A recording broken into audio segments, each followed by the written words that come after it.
రేపో మాపో జైల్లోకి పోయి కవిత జగదీశ్వర్ రెడ్డి తప్ప కేటీఆర్ తప్ప ఎవరు దొరకలేదు మీకు మంచిది.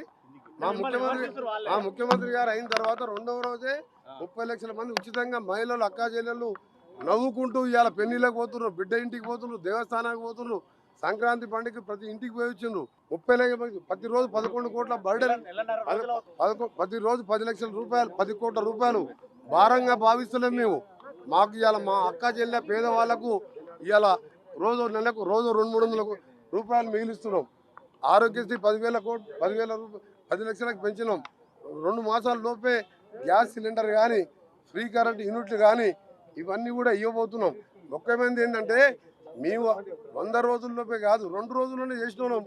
ఇవన్నీ కూడా వారం రోజులు చేస్తుండే. కానీ మా కర్మ గవర్నమెంట్ వచ్చిన మొదటి క్యాబినెట్లో ప్రభాకర్ రావు అనే 82 ఏళ్ళ ముసలా యంగ్ యువకుని పెట్టుకొని 70,000 కోట్ల రూపాయల నష్టాల బారుపడి యాదాద్రి భద్రాద్రి ఛత్తీస్గఢ్ కరెంట్లో కొనుగోలులో ప్లాంట్ నిర్మాణంలో నామినేషన్ బేసిస్ మీద 70,000 కోట్లు నష్టాలు పరిచిన ఆ పెద్ద మనిషి మీటింగ్ ముఖ్యమంత్రి గారు పిలిస్తే కూడా రాకుండా తప్పిపోయాను. ఏడ దాచుకున్న పోలీసు వాళ్ళు వయసును చూడరు. 9 ఏళ్ళైనా అరెస్ట్ చేసి జైలు వేస్తారు. ఇంక్లూడింగ్ జగదీష్ రెడ్డితో పాటు ఆ దివాళా తీసిన డిపార్ట్మెంట్ని సెట్ చేసుకుంటూ రిజ్వీ లాంటి సమర్థమైన అధికారిని వేసి వచ్చే నెలలోనే 200 యూనిట్ చేస్తున్నాం.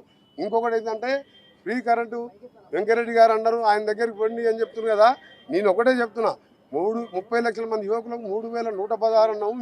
3,000 అంటే 30 లక్షల మంది యువకులు ఆ రోజు మీరు రెచ్చగొట్టుంటే మీ ఫామ్ హౌస్లు ఇల్లు అన్నీ కూడా బద్దలు కొట్టేవాళ్ళు. ఇవాళ మాకు 100 రోజులు టైం అడిగిన 100 రోజుల్లోపే